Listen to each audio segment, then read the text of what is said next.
नमस्कार दोस्तों, साप्ताहिक सभा में आपका स्वागत है। लोकसभा में नेता विपक्ष राहुल गांधी का एक बयान इस हफ्ते पूरे देश में चर्चा में रहा। मध्य प्रदेश में संगठन सृजन अभियान की शुरुआत करते हुए राहुल गांधी ने कहा था कि घोड़े तीन तरह के होते हैं, रेस के घोड़े, बारात के घोड़े और लंगड़े घोड़े। हमें इन्हें अलग अलग करना होगा।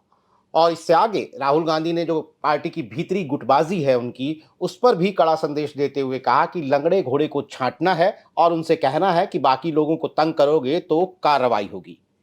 आखिरकार राहुल गांधी के निशाने पर कौन है? क्या ये बयान सिर्फ मध्य प्रदेश तक सीमित है या इस बयान के बड़े सियासी मायने हैं? किसे संदेश दे रहे हैं राहुल गांधी? इन तमाम चीजों को समझने के लिए हमारे साथ साप्ताहिक सभा में आज मौजूद हैं राजनीतिक विश्लेषक, कई किताबों के लेखक और वरिष्ठ पत्रकार आशुतोष। आशुतोष जी, आपका स्वागत है। जी, बहुत बहुत शुक्रिया नीरज। राहुल गांधी ने पिछले दिनों पहले गुजरात में कहा, दो घोड़ों का जिक्र किया, बारात के घोड़े होते हैं, रेस के घोड़े होते हैं। वहां भी उन्होंने गुटबाजी को लेकर संदेश दिया। मध्य प्रदेश में आए तो एक घोड़ा और जुड़ गया, लंगड़ा घोड़ा। क्या कह रहे हैं राहुल गांधी? किसे कह रहे हैं राहुल गांधी? दरअसल जो बहुत आरोप पिछले दिनों लगातार कांग्रेस पार्टी के ऊपर लग रहे थे कि कांग्रेस पार्टी संगठन पर फोकस नहीं कर रही है और इसलिए कांग्रेस पार्टी कभी भी भारतीय जनता पार्टी का मुकाबला नहीं कर सकती है।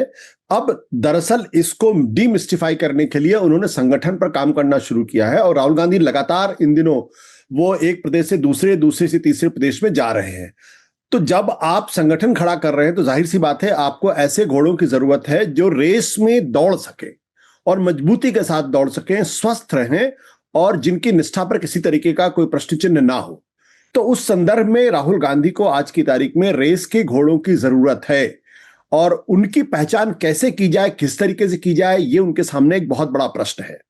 लेकिन इसके साथ साथ राहुल गांधी ने पिछले 10 बल्कि 11 सालों में यह भी देखा है कि कांग्रेस पार्टी के अंदर ऐसे बहुत सारे घोड़े हैं जो दिखने में तो बहुत मजबूत लगते हैं, साथ ही साथ स्वस्थ भी हैं और जो रेस के घोड़े दिखाई पड़ते हैं लेकिन हकीकत में वो लंगड़े हैं और वो या तो भारतीय जनता पार्टी से लड़ना नहीं चाहते या उनकी निष्ठा पर किसी तरीके का प्रश्न चिन्ह है या वो राहुल गांधी के प्रति जो व्यक्तिगत तौर पर जो उनकी लॉयल्टी होनी चाहिए उस पर कई तरीके के संदेह है। उस संदर्भ में और उनको यह भी लगता है कुछ ऐसे भी घोड़े हैं जो दरअसल भारतीय जनता पार्टी से मिले हुए हैं।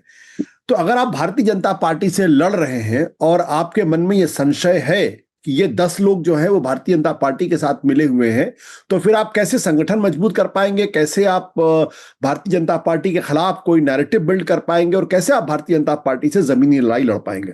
तो उस संदर्भ में अगर आप इन सब चीजों को देखें तो ये इस बात का पूरी तरीके से प्रमाण है और प्रतीक भी है कि कहीं ना कहीं अब राहुल गांधी ने बिल्कुल स्पष्ट कर दिया है कि उनको किस तरीके की कांग्रेस चाहिए। उनको ऐसे घोड़ों की बिल्कुल कोई जरूरत नहीं है जिनकी निष्ठा पर शक हो और जिनके बारे में सोचा जा सकता है कि बीजेपी के साथ नहीं लड़ सकते। उनको ऐसे घोड़ों की जरूरत है जो रेस में बिना आगा पीछा देखे सरपट भाग सके।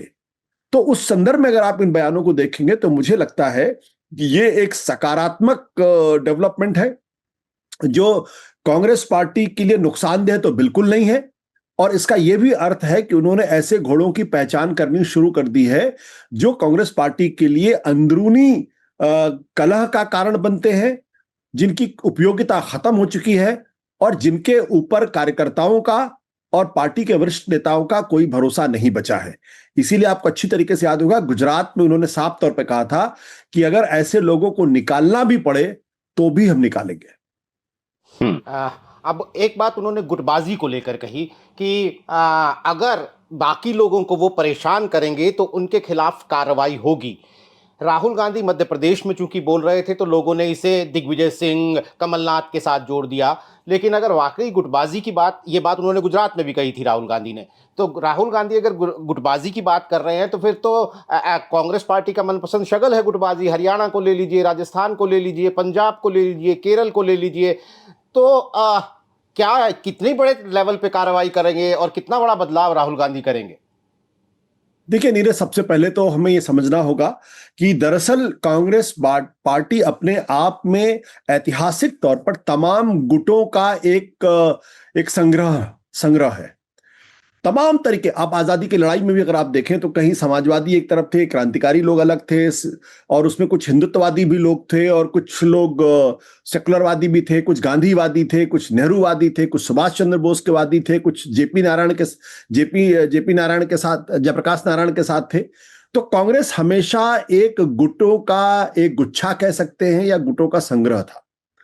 तो गुटबाजी हर राजनीतिक पार्टी में होती है, विचारों के आधार पे गुटबाजियां होती हैं, पर्सनल इंटरेस्ट को लेकर गुटबाजियां होती हैं, लोगों के अहम होते हैं, इस वजह से भी गुटबाजियां होती हैं।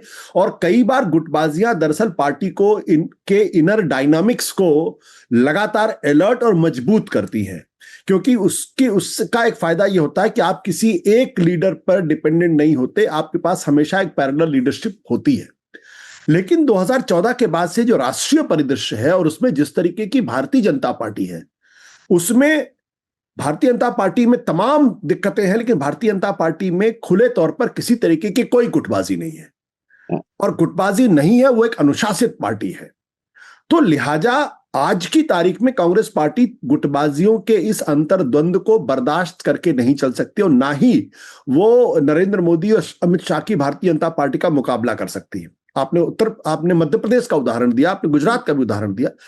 देखिए, मैं तो बहुत पहले से इस बात को कह रहा हूं कि मध्य प्रदेश में दिग्विजय सिंह, कमलनाथ जैसे बड़े नेताओं के बावजूद भी लगातार 2003 से भारतीय जनता पार्टी वहां जीतती आई है और कांग्रेस पार्टी लगातार हारती आई है।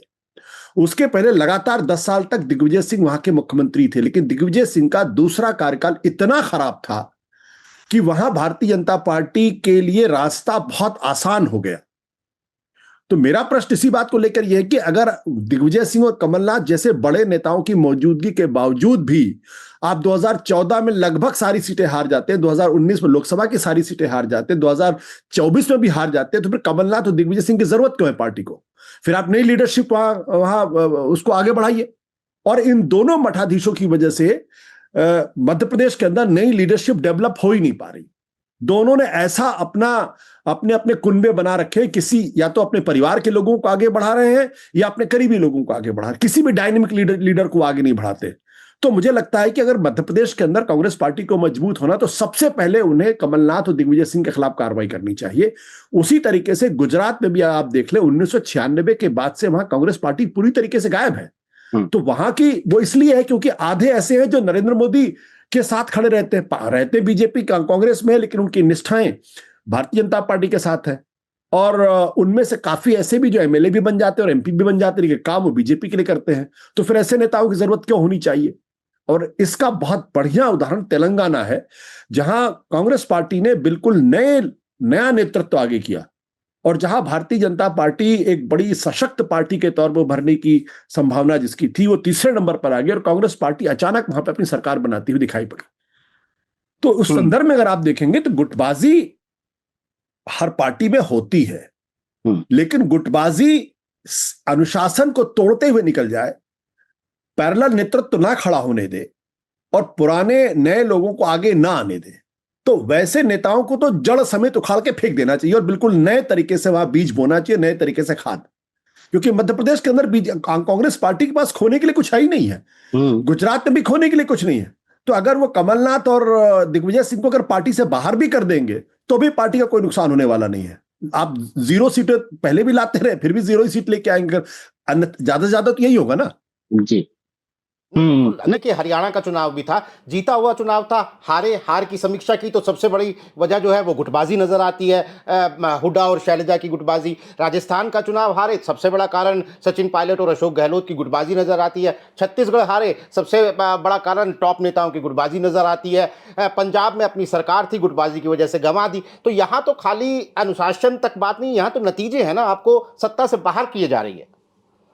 बिल्कुल नीरज, आपकी बात बिल्कुल सही, और इसीलिए मैंने कहा कि आप 2020 के आसपास, अगर आप 2019 के आसपास आप देखिए, मध्य प्रदेश के अंदर कांग्रेस पार्टी जीत जाती है, लेकिन इतने बड़े नेताओं के बावजूद भी कांग्रेस पार्टी टूट जाती है और जमी जमाई सरकार उनके हाथ से चली जाती। तो फिर कमलनाथ और दिग्विजय सिंह की जरूरत क्यों है भाई? राजस्थान के अंदर आप कुछ भी के लिए कम से कम अशोक गहलोत अपनी सरकार तो बचा के रखी जी। या और उसी तरीके से अगर आप जाए गोवा में, तो गोवा में जब कांग्रेस पार्टी सबसे बड़ी पार्टी बनकर उभरी थी, किसी को बहुमत नहीं मिला था, उस वक्त दिग्विजय सिंह गोवा के इंचार्ज थे, और उनके इंचार्ज होने के बावजूद भी रातों रात तो भारतीय जनता पार्टी ने सरकार बना दी और दिग्विजय सिंह को पता नहीं चला। तो आप काहे के चाणक्य है? फिर पार्टी के लिए आपकी क्या उपयोगिता है? आप जहां आपकी सरकार बन सकती है वहां आप सरकार बनाने में नाकाम है, जहां आपकी सरकार है वो सरकार बचाने में आप नाकाम है। तो इसलिए मैं कहता हूं कि आज कांग्रेस पार्टी को बिल्कुल नए खून की जरूरत है। अब पुराने जो 70, 75, 80 साल के करीब नेता पहुंच गए हैं, उनको पूरी तरीके से रिटायर करने का वक्त आ गया। और शायद राहुल गांधी ऐसे नेताओं को ही लंगड़े घोड़े कह रहे हैं या फिर शादी वाले घोड़े कह रहे हैं। नहीं, मेरा सवाल हुआ था, राहुल गांधी कह रहे हैं कि लोकसभा, विधानसभा और यहां तक कि निकाय चुनावों के लिए भी जो उम्मीदवार चुने जाएंगे उनमें जिला कांग्रेस कमेटियों की जो भूमिका है उसे महत्व दिया जाएगा, उनकी जवाबदेही बनाई जाएगी। अब ये इतनी गहराई तक वो कांग्रेस पार्टी जहां पर पुराने नेता ना सिर्फ कुर्सियां बल्कि कोने बल्कि केबिन तक घेर के बैठे हुए हैं सालों से, वहां इतने गहराई तक का ये जिसे कहते हैं कि छिद्रान्वेषण के लेवल पर जाकर राहुल गांधी के लिए कितना मुश्किल होगा? आप ये भी बताइए कि कर पाएंगे क्या? बहुत मुश्किल काम है। जी, मैं ये मानता हूं, ये बहुत मुश्किल काम है। और ये इतना संगठन बिल्डिंग का काम कभी भी आसान नहीं होता। संगठन बिल्डिंग का काम बहुत मुश्किल काम होता है और बहुत बहुत वर्ष लगते हैं, उसमें बहुत साल उसमें लगते हैं। मुझे इस बात का थोड़ा सा अंदाजा है, इसलिए मैं इसको अच्छी तरीके से जानता हूं। लेकिन एक बात तो है, कम से कम कांग्रेस पार्टी ने एक शुरुआत तो की है। देखिए, कांग्रेस पार्टी को इस बात की चिंता नहीं होनी चाहिए कि भविष्य उनका क्या होगा। कांग्रेस पार्टी आज भी इस देश के अंदर 21% वोट शेयर है, उसका एक सब्सटैंशियल वोट शेयर है। भारतीय जनता पार्टी तमाम बड़े बड़े दावों के बावजूद भी 36% वोट शेयर पर ही है। अगर मान लीजिए गलती से कांग्रेस पार्टी अपने 8% वोट शेयर गया 7% अगर बढ़ा लेती है, तो आप देख लीजिएगा कांग्रेस पार्टी और भारतीय जनता पार्टी का वोट शेयर एक जैसा होगा। 2019 के चुनाव में कांग्रेस पार्टी का वोट परसेंटेज 28.1% था। दिक्कत क्या होती है कि कांग्रेस को लेके एक सेंटिमेंट है। कांग्रेस कभी भी संगठन की पार्टी नहीं रही। अगर आप सेवा दल को छोड़ दीजिए तो सेवा दल को भी खत्म एक जमाना हो चुका है। तो कांग्रेस हमेशा सेंटिमेंट की पार्टी रही है। कांग्रेस हमेशा मास बेस्ड पार्टी रही है। कांग्रेस कभी बीजेपी की तरीके से या आरएसएस की तरीके से कार्डर बेस्ड पार्टी नहीं रही है, ना कार्डर बेस्ड संगठन रहा है। तो जो उसको बहुत उसकी जरूरत क्या है, लोगों में उसके प्रति सहानुभूति है। लगभग हर दूसरे घर में आपको कांग्रेस का एक सिंपैथाइजर मिल जाएगा। कांग्रेस को ऐसे वर्कर्स की जरूरत है जो अपने सहानुभूति रखने वाले वोटरों को कनेक्ट कर सके और उनको पोलिंग बूथ तक ले जा सके। अगर इस लायक भी अगर संगठन बना देते हैं तो मैं मानूंगा कि बीजेपी के लिए मुश्किलें पैदा होंगी। आज भी आप देख लीजिए, मध्य प्रदेश के अंदर भारतीय विधानसभा का चुनाव हो तो बीजेपी और कांग्रेस के बीच में कोई बहुत लंबा वोटों का फासला नहीं है, लेकिन बीजेपी 20 साबित हो जाती क्योंकि बीजेपी के पास एक बहुत मजबूत संगठन है और वो ब्लॉक लेवल तक का संगठन है, वो बूथ लेवल तक का संगठन है, जहां कांग्रेस मात खाती है। तो कांग्रेस अगर कार्यकर्ताओं की एक फौज खड़ी कर सके, हर पोलिंग बूथ पर अगर वो 2 या 3 ऐसे वर्कर्स खड़े कर सके जो वहां पे कार्यकर्ताओं को ला सके या वोटरों को ला सके, तो कांग्रेस का काम आसान। हम ये ना सोचे आज की तारीख में कि कांग्रेस पार्टी बिल्कुल बीजेपी की तरह एक बहुत मजबूत संगठन हो जाएगा, उसी तरीके से आरएसएस की तरीके से एक मजबूत संगठन हो जाएगा, रोज सुबह उसकी शाखाएं लगेंगी जहां उनका ब्रेन वॉश किया जाएगा। वो नहीं हो सकता। कांग्रेस कभी भी ऐसी पार्टी नहीं रही है। तो कांग्रेस सेंटिमेंट की पार्टी है, लेकिन अगर वो कार्यकर्ताओं की एक मजबूत फौज खड़ी कर सकती है, एक मजबूत पीढ़ी तैयार कर सकती है, तो कांग्रेस के लिए फिर दिक्कतें जो है वो आसान होनी शुरू हो जाएंगी। बिल्कुल। राहुल गांधी इन दिनों दनादन बिहार दौरे कर रहे हैं, इस हफ्ते भी उन्होंने किया था। दलितों पर राहुल गांधी का फोकस हम पिछले कई महीनों से देख रहे हैं और वो स्पष्ट नजर आता है कि ये एक फोकस पॉइंट है राहुल गांधी का। बिहार भी जाते हैं तो मुजफ्फरपुर में दलित हॉस्टल में छात्रों से मिलते हैं, अभी गए तो दशरथ मांझी के बेटे से मिल रहे हैं उनकी झोपड़ी में जाकर। कुल मिलाकर बिहार चुनाव में आप कांग्रेस पार्टी की और राहुल गांधी की इन कोशिशों को कहाँ खड़ा हुआ पाते हैं? कुछ ही बस अब हफ्तों की बात रह गई है, महीनों की भी क्या? देखिए, राहुल गांधी, मुझे लगता है भारत जोड़ो यात्रा के बाद से उनको इस बात का एहसास हुआ है कि अगर कांग्रेस पार्टी को नए सिरे से खड़ा करना है तो उनको एक बार फिर से दलितों को कांग्रेस के साथ जोड़ना पड़ेगा। भारत जोड़ो यात्रा की वजह से लगातार जो मुद्दे कांग्रेस पार्टी और राहुल गांधी उठा रहे हैं उसकी वजह से आज की तारीख में जो मुस्लिम तबका है उसके अंदर किसी तरीके का कोई कंफ्यूजन नहीं है। वो पूरी तरीके से उनके साथ है। जहां पे कांग्रेस कमजोर होती है वहां वो दूसरी सेकुलर पार्टीज के साथ चले जाते हैं वो लोग। दलित इस एक बहुत ही मजबूत समाज है, करीब 15% के आसपास, 17% के आसपास की आबादी है, और नॉर्थ इंडिया में तो वाकई में बहुत पावरफुल है। ये जो दलित तबका है, ये संविधान बचाओ जो लड़ाई थी, उसने राहुल गांधी को दलितों के बहुत करीब ला दिया है। और राहुल गांधी चुनाव के बाद भी लगातार दलित और संविधान बचाओ सम्मेलन बहुत ही करीने से कर रहे हैं, वो जो अक्सर मीडिया में रिपोर्ट नहीं होता है। तो उस संदर्भ में अगर आप देखेंगे, बिहार के अंदर जहां दलित और पिछड़े बहुत मजबूत भूमिका निभा सकते हैं, वो उनकी उसी अखिल भारतीय कोशिश का एक हिस्सा है।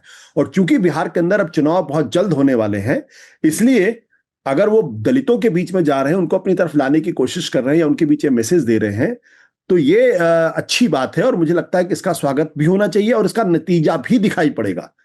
आपने उत्तर प्रदेश के अंदर देखा और महाराष्ट्र के अंदर देखा, अगर आप किसी भी समाजवादी पार्टी के नेता से बात करेंगे तो दबे छुपे वो इस बात को मानते हैं कि जो दलित तबका उत्तर प्रदेश के अंदर जो आया है इंडिया गठबंधन को, वो दरअसल राहुल गांधी और कांग्रेस की वजह से आया है। और जो अल्पसंख्यकों का जो मोबिलाइजेशन हुआ है करीब 88% के आसपास, वो भी राहुल गांधी की वजह से हुआ है। तो लेकिन चूंकि उत्तर प्रदेश के अंदर कांग्रेस पार्टी कोई बहुत मजबूत पार्टी के तौर पर नहीं, एक विकल्प के तौर पर नहीं है बीजेपी के खिलाफ, और उसी तरीके से बिहार में भी किसी विकल्प के तौर पर नहीं, वहां भी आरजेडी की पिछलग्गू पार्टी है। लेकिन राहुल गांधी की सक्रियता पूरे महागठबंधन के पक्ष में दलितों और पिछड़ों का एक बड़ा हिस्सा और मुस्लिम तबके को लाने में कामयाब हो सकते हैं, अगर वो इसी तरीके से संविधान बचाने के साथ साथ दलित आउटरीच का प्रोग्राम करते जाते हैं। तो चलिए ठीक है आशुतोष जी, राहुल गांधी पिछले दिनों इस हफ्ते राहुल गांधी अपने बयानों को लेकर चर्चा में रहे, बिहार दौरे पर रहे, और उनकी ये कोशिशें, बदलाव की ये कोशिशें क्या रंग दिखाती हैं, इस बारे में हमने आशुतोष जी से बात की। और बिहार को लेकर राहुल गांधी की जो कोशिशें हैं वो आने वाले चुनावों में क्या महागठबंधन के पक्ष में किस तरह के नतीजे ला पाएंगी, इस पर हमने बात की। आप ये कार्यक्रम पूरा देखिएगा, आपको इन दोनों मुद्दों पर एक व्यापक तस्वीर देखने को मिलेगी। बिहार चूंकि चुनाव सामने है, आने वाले दिनों में भी हम इस पर हो रही राजनीतिक डेवलपमेंट्स को लेकर बात करते रहेंगे। आज हमारे साथ जुड़ने के लिए आशुतोष जी आपका बहुत बहुत शुक्रिया। तमाम दर्शकों का आभार। नमस्कार।